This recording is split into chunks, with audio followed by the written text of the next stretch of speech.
Today we're going to be analyzing and just going through the results of the Ohio 12th Congressional District race and see what it means for the 2018 midterms. So I covered this last night, and the live stream was pretty fun. It was 3 hours long. I covered a couple of the primaries, like in Michigan, Missouri, Kansas, not in Washington because I was a little too late for my liking, but I will be covering the primaries in a separate video and suggesting the implications for there because there are a number of them.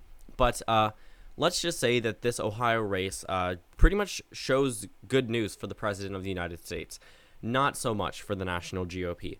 When it comes down to it, Donald Trump was probably that one person who actually did excite voters and get them out to vote in this Ohio congressional special election. If Donald Trump had not come there, in my personal opinion, I do think Troy Balderson would have lost this race. Whether it was by a narrow margin or a larger margin, it really doesn't matter. I do think he would have lost if Donald Trump had not come out. Right now, he is not the official winner. The results are currently unofficial, which is why, since the election closed at 7:30 last night, the race won't be called likely until August 11th. So that will be in a couple of days, and then after that, they could always Danny O'Connor could always call for a recount, and then that would happen as well. But we're looking at this race right now, and it looks like Troy Balderson could narrowly edge this one out. There are many factors that went into this race. A lot of outside spending for Troy Balderson, not so much for Danny O'Connor. However, this race did narrow down from where it was in 2016. You have to give the Democratic Party that. But also, you can't take away from the Republicans the fact that they're currently leading and they're on track to win at this point in time.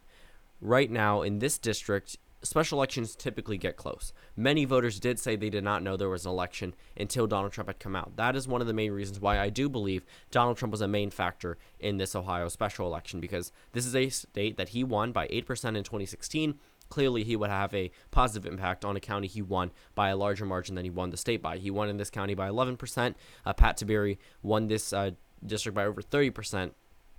This narrow margin means that any little thing that tilted the scale in the favor of the Republicans helped. And Donald Trump did a lot more than just tilt in the favor. He put his whole hand on the scale itself. So when we look at these numbers, it does look like the Democratic Party did much better. And yes, they did. This is going to completely reshape the way that we look at national maps, because I don't have the map up here, but if we look at the Real Clear Politics toss-up map, well, this is a district that went Republican by 30%. It has been Republican for 77 out of the last 79 years in this district alone. And, when it comes down to it, the Democrats somehow are at 49%, up from 29% in 2016. Again, this was a special election, but it also means that the Democratic Party is doing pretty well. A lot of people want to suggest that this would implicate for a red wave, and that's not what I would call it. This does not mean that the Republican Party is going to zoom into Congress and gain seats in the United States House. This race should have never been this close, and it was. The Republicans are going to edge this one out, in my prediction, but Danny O'Connor should have never been able to get this close in this type of race. This special election where Donald Trump won by 11%, and then this one is rated 7% more Republican than the rest of the country, it should have never been a point where the Democrats could win. And now all of a sudden it is. So when we look at this race, sure, this is a 1 seat out of 435, but it is the last special election. So this puts the GOP at a much better standing compared to if they had lost this race. But also, the Democrats are going to realize something. They narrowed down a race that was won by the GOP by over 30% in 2016 down to a less than 1% margin.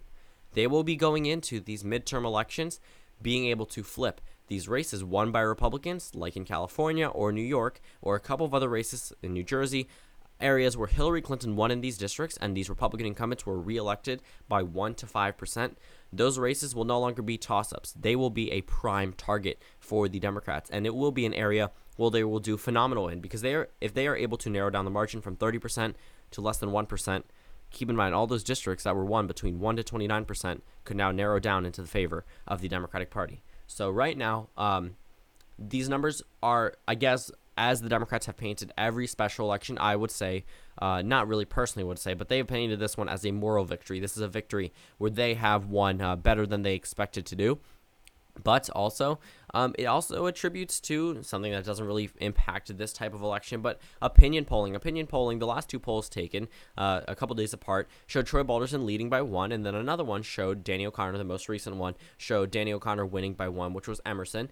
It showed him winning 47 to 46, and then I don't know about the numbers for Troy Balderson's victory in that poll, but this shows that the poll numbers were correct. They were decided between the margin of error of 1% or more. The most recent poll probably was incorrect because they haven't projected a winner yet, but Danny O'Connor probably isn't winning by 1%. Actually, some interesting numbers just to educate people about this race. So the Balderson margin of victory, this is from the Cincinnati, I guess, newspaper. I didn't want to choose like CNN, Fox, or anything like that. I just wanted to go straight to areas around the district, but 1,754 votes. That was Balderson's margin of victory, currently unofficial according to the Secretary of State. We have 3,435 provisional ballots. Sometimes these may be thrown out, but we also have absentee ballots, 5,048 absentee ballots. Actually, so it's not August 11th, it's August 18th. That is the date Ohio election officials will start counting these ballots. So this race will not be called for at least 10 days. August 24th is the deadline to complete. They'll likely finish before that because it's not that many ballots. But a 0.5% margin, I mentioned this in my live stream, is the margin to trigger an automatic recount. That's the case in many states. I'm not so sure about every single state, but also in the South, when it comes down to those close GOP primaries, that's something that needs to be talked about as well. I remember Roy Moore wanted to use that in the Alabama Senate election, but it was a larger margin than 0.5%. 1% is the margin how Balderson or O'Connor could challenge the results themselves, and then 0.86% is the margin of 1,754 votes. And in order for Danny O'Connor to win, he would need roughly 60% of the uncounted ballots, but would also mean that this would trigger an automatic recount. I was just reading this down here. So turns out Balderson and O'Connor are running again. Going to be interesting in the midterm elections, but I do expect this race to go back into the GOP column because there will be national attention about a number of these races. And considering that many voters did not know there was even an election, nobody forgets midterms. Just as nobody forgets a presidential election. Special elections are ones that really go by us. But right now, Troy Balderson is currently in the lead, so that is good for the GOP. However, it does mean that a number of other races in areas such as this, where the white population is the majority, it looks like these races could get close for Democrats. I'm not saying this is hinting at a Democratic wave or hinting at a Republican wave. This is pretty much how special elections have gone in recent elections. The first ever special election I covered last night in the primary, the Kansas 4th race. Let's actually see if we can pull it up here. I think New York Times is going to tell me I'm out of things here, but James Thompson and Representative Ron Estes are going to face off again. This was the first special election since 2016, and I believe the margin was less than 10% for James Thompson to lose against Ron Estes. And then now that we look at this race, the margins have narrowed down for the Democrats, but so far they have only won 2 special elections, and that is in the Senate race, and that is also in the Senate race in Alabama and the Pennsylvania 18th congressional district race. So right now it looks like Troy Balderson could narrowly edge this one out.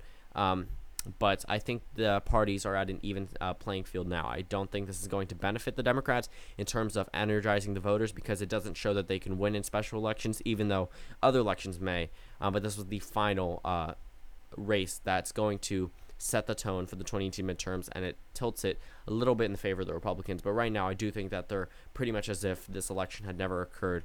I don't necessarily know if the GOP will be, I guess, very happy with this result. I know they will be happy they have won, but also you could see the national GOP, not so much Donald Trump, because Donald Trump was the main reason why Balderson is probably going to win this race. I do see the national GOP getting a little bit worried about the margin being so close. But a win is a win. Can't take that away from the Republican Party.